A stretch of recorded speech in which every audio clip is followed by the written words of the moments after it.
You're invited to imagine what's next. What the next view you wake up to will be. Where your next adventures will start from. Your perfect space to entertain. And your sanctuary to unwind in. As you begin to imagine your new place, we'll be here to help you find it. Because nothing compares to what's next. Sotheby'sRealty.com.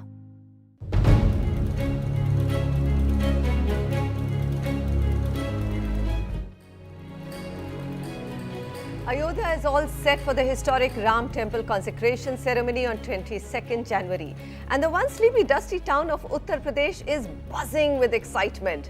Welcome everyone. On the Urban Agenda today, we bring you Ayodhya's shining temple economy, who's betting on it and why. What opportunities does this massive urban makeover of the city throw up, not just for new investors, but for the locals as well? Our panelists today, we have with us Dikshu Kukreja from Kukreja Architects, who etched the blueprint for Ayodhya's uniform facade look. We also have with us Mandeep Lamba, CEO of HVS ANAROCK, who will decide for the real estate tourism potential of the city. And of course, in a while, we'll be joined by Samujjawal Ghosh, who heads Abhinandan Lodha's real estate group, which is of course making big news and headlines for acquiring 50-acre parcel there. Now, before we head into the discussion, here's a quick look at Ayodhya's urban transformation. If I just take you through some of the key graphics, it's a 85,000 crore rupee makeover plan over the next 10 years. 178 ongoing development projects after all the work which has already happened. And what has happened? Maharishi Valmiki International Airport is now operational. It's being spoken about for a long time. Ayodhya Dham Junction is a revamped, swanky new railway station.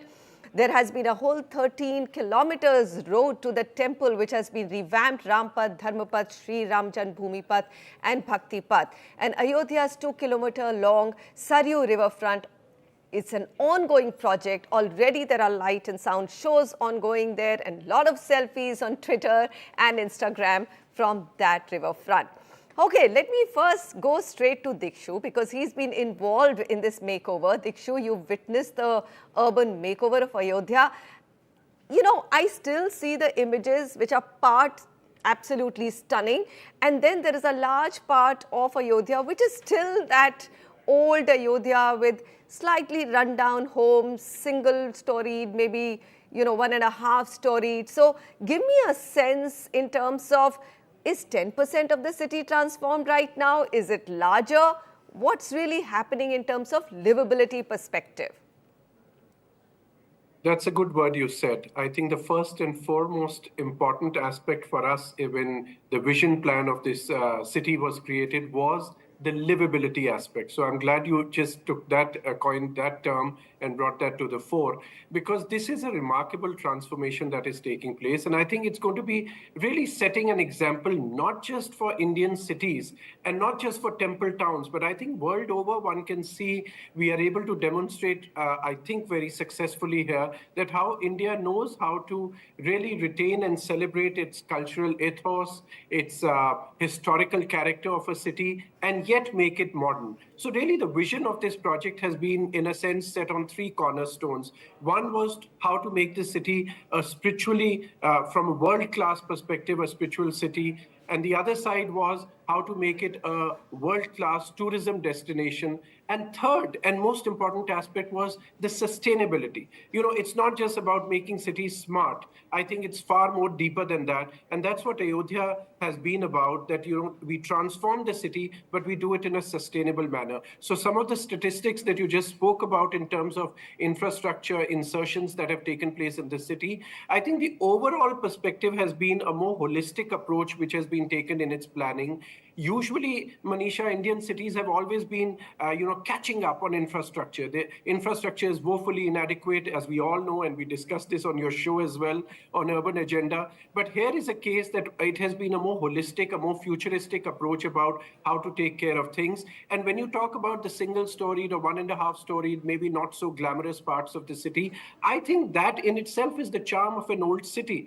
And even here, when we were looking at how to retain the old historic historic core of Ayodhya. The intention was not that, oh, we need to improve infrastructure. So in the name of infrastructure, you come, break down structures, you just widen the roads and say, this is a modern city now. We wanted to retain the narrow streets, the alleyways, and yet bring about a character which brings that old world charm to it. So there's a lot that's gone into it, but I must say that it's not a single man's effort. I have to compliment the political leadership for the vision in the first place of wanting to do something like this and in such a fast track manner. Which Indian city has ever seen this in the past? I mean, we came into this project 2.5 years ago, Right. and today you are seeing the visuals that you are playing. And then, of course, the administrators, the city administrators and other bureaucrats who've really worked tirelessly to make this Absolutely. happen. And then, of course, our own consortium with Lee Associates and L&T Infrastructure. Everybody's worked hard to make this project come alive. I mean, I've heard the stories and I hope to see that very, very soon. But the fact that everybody has been hands-on and working furiously, literally round the clock to make the city come alive before the consecration. Samujjawal Ghosh is with us. House of Abhinandan Lodha has taken big bets, and I was saying, actually telling the audience, maybe smart bets with Ayodhya. You've acquired 50 acres of land over the last few years, anticipating this multiplier effect of the Ram temple. Now people are scrambling to find land there and finding it extremely hard. So what, according to you, is the true potential of this shining new temple town, Samujjawal? So, largely, as far as our land acquisition strategy is concerned, we usually look at places which are of great infrastructure, growth corridors, with characterized by naturally scenic landscapes, etc. And in alignment with this strategy, HOABL is set to channelize about 3,000 crores of investment in Uttar Pradesh, and it just happened that we were very bullish about the state specifically, and within that Ayodhya, right at the onset of our formation as an organization, and hence the stability of the government, the overall focus on Ayodhya, which is poised to become the spiritual capital of the world, kind of holds a special significance for us, and hence. The entire interest around Ayodhya was largely driven by the fact that we believe that the kind of numbers which we saw to begin with from a tourism perspective, where in 2021 about 3 odd lakh tourists were visiting Ayodhya, that number jumped to around 2.4 in 2022, and now we are expecting in the range of 4 to 5 crore. And with the global connectivity, new international airport, the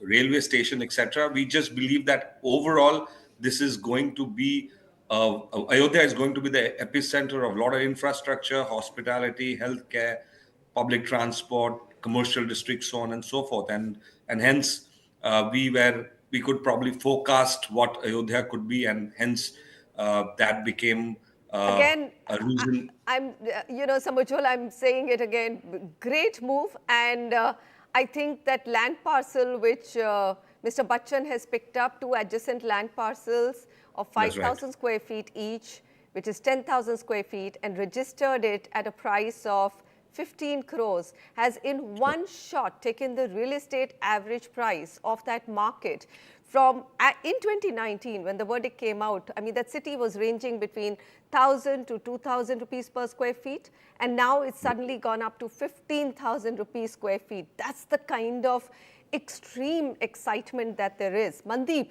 Sure. There is a reason why Taj has announced 2 hotels. Leela, as we saw in the shots, has bought out a 5-acre parcel for a 100-room luxury hotel in House of Abhinandan Lodha's mixed-use development. There's Oberoi, Marriott, Radisson. Everyone wants a bite of this big action. You know, the numbers projected are 3, 4, sometimes I hear 5 crore people will visit the city. But these are all the top-end chains, right? You will need masses of budget hotels as well. But land is already scarce. What are you reading? How are you reading the tea leaves? So, Manisha, thank you for inviting me to your show. It's very interesting times, I have to say, in more ways than one for the hospitality sector. And Ayodhya couldn't have come at a better time. Um, Clearly, there's a lot of excitement with Ayodhya. Like you mentioned, everybody wants to be in Ayodhya. A lot of people have already made some first mover, have some first mover advantages. I think in India, we need more destinations. We need, for tourism to grow in the manner that it is expected to grow with the population size that we have and the way the economy is growing and the per capita incomes are going to grow. We do need fresh destinations, and Ayodhya is certainly one in the making. However, having said that, I think uh, the issue that Ayodhya is likely to face is that hotel developments take a certain while before they are ready. As of now, there is very, very limited infrastructure. Ayodhya has just 200 branded rooms to cater to the numbers that we are talking about. Okay. That is lesser than probably the average size of one hotel in a reasonable city. Um, Therefore, for the infrastructure to sort of develop to a level where we can cater to the number of tourists that are expected to be in Ayodhya, we're going to need some very rapid development. It's going to be, 3 or 4 years before all these hotels that we are talking about, actually start operating. And beyond the hotels, we're also going to need a fair amount of other social infrastructure. We're going to need for people to be able to stay there, for a certain period of time. Otherwise, it's just going to be what typically. I agree that, we're talking about the numbers. How do you really welcome, 4 crore visitors every year in this city, despite the airport, despite everything, when you have 200 branded rooms and land is already skyrocketing? Samujjawal, from you, I want to understand, right? So 1,500 square feet, average prices have gone up to 6,000. Suddenly now, we have now one registration which is at 15,000 rupees per square feet. So it's 900 to 1,000 rupees up now from 1,500. My question is this the benchmark? Or you're going to sell another 200 to 250 plots, right, later to individual owners? Is that the pricing that you're really looking at? That's what I'm saying, because that'll probably then just inflate the entire market. And do we need to do it? I mean, the Ayodhya's pricing dynamics are pretty distinctive. I mean, it's a typical case of a national demand versus limited supply. So we went to the market and it has got all the makings of a blockbuster, and we are receiving demand across various parts of the country and the globe. And as the temple approaches its consecration, it's only getting far more frenzier by the day. The predominant demand has been, as I said, has been across India and even from consumer groups outside of the country. Essentially, what we get to see is that unencumbered land in Ayodhya, particularly in the vicinity of the temple influence zone, is a rarity. I mean, there is enough data now in the public domain where one is getting to see that in a recent government land auction, bidders were willing to pay 1.45 lakh per square meter for raw land, and that which almost is 60 crore per acre, which is almost which is reflective of the tenfold increase which has happened in the last 5 years. So yes, this is a very typical scenario where the entire uh, culmination of a global tourism hotspot is driving the demand for quality real estate in that particular town. Oh my God. So that's what I'm talking about, Mandeep, how are hotels going to make money? I mean, they're entering at a time and they're acquiring land extremely expensive. 15,000 rupees per square feet, if that's for plots, I'm sure larger land parcels which hotels need will be much higher priced. And, there have been some reports at some astronomical prices that 2 acres and 3 acres are being acquired for hospitality sector. So really, at the end of it, each one is sure that there are going to be 3 to 4 crore visitors in this city. That's what the math is being based on. Very quickly from you, Mandeep.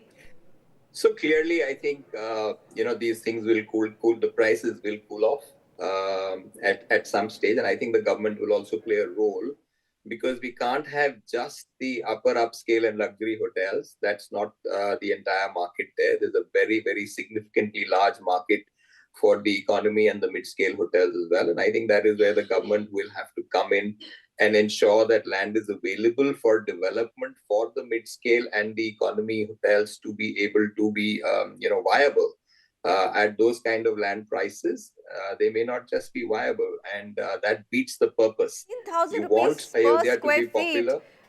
Absolutely. I mean, that's an amazing point you've read, that, viability is a big question mark. And as players go in later, probably they'll have to shell out even more in that frenzy. 15,000 rupees per square feet in Ayodhya for land. I mean, that's comparable to some places, prime locations in even large cities. Anyway, we're going to take a quick break and we'll be back with one question, which is, master plan. Ayodhya has a fantastic master plan for 2031, saying that it's going to make it a global city, or a vision of becoming a global city. But master plans in India really haven't taken off for any other cities. So how are we so sure? And Dikshu will have to answer that. Stay with us.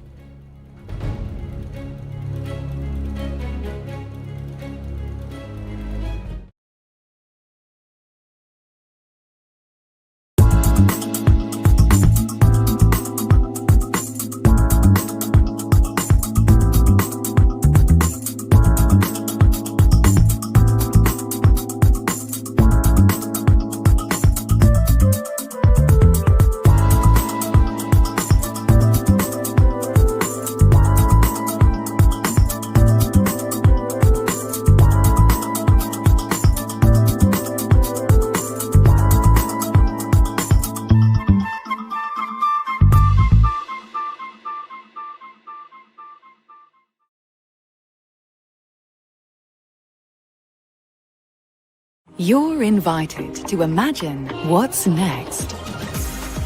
What the next view you wake up to will be. Where your next adventures will start from. Your perfect space to entertain. And your sanctuary to unwind in. As you begin to imagine your new place, we'll be here to help you find it. Because nothing compares to what's next. Sotheby'sRealty.com.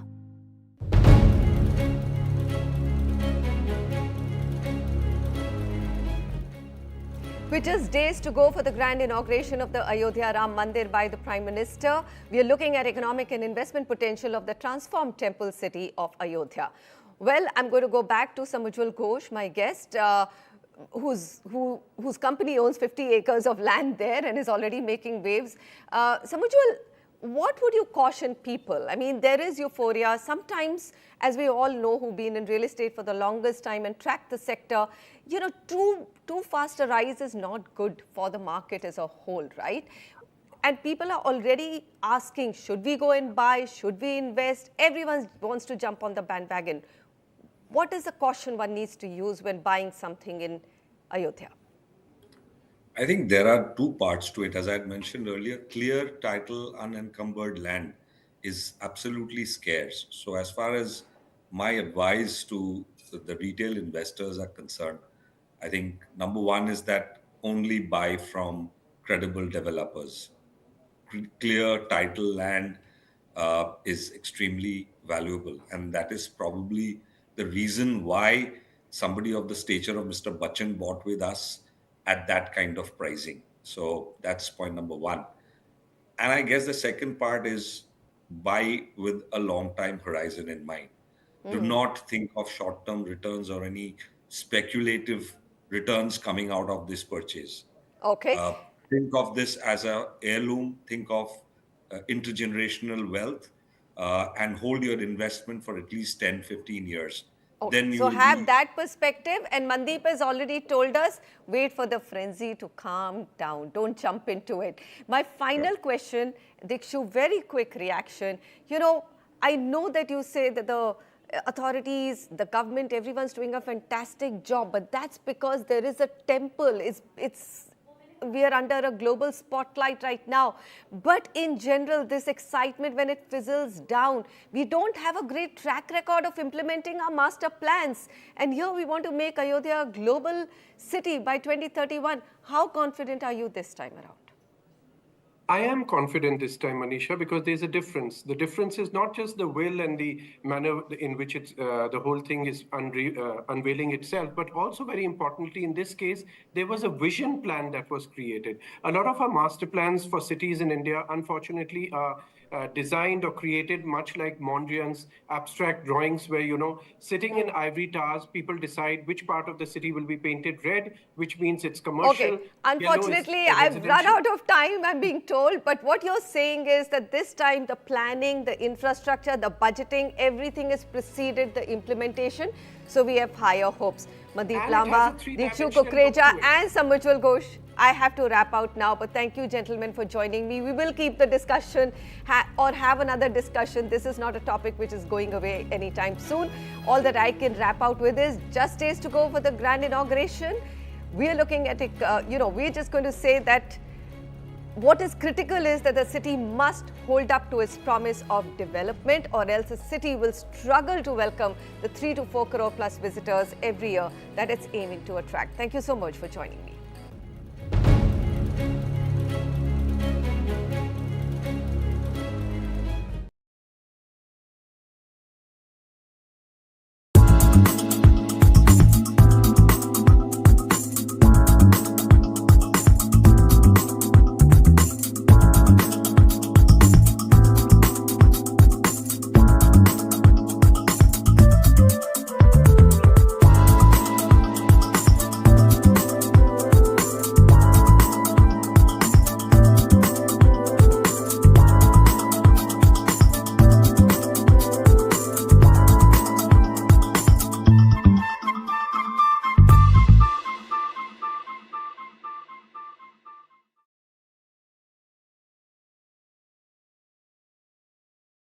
You're invited to imagine what's next. What the next view you wake up to will be. Where your next adventures will start from. Your perfect space to entertain. And your sanctuary to unwind in. As you begin to imagine your new place, we'll be here to help you find it. Because nothing compares to what's next. Sotheby'srealty.com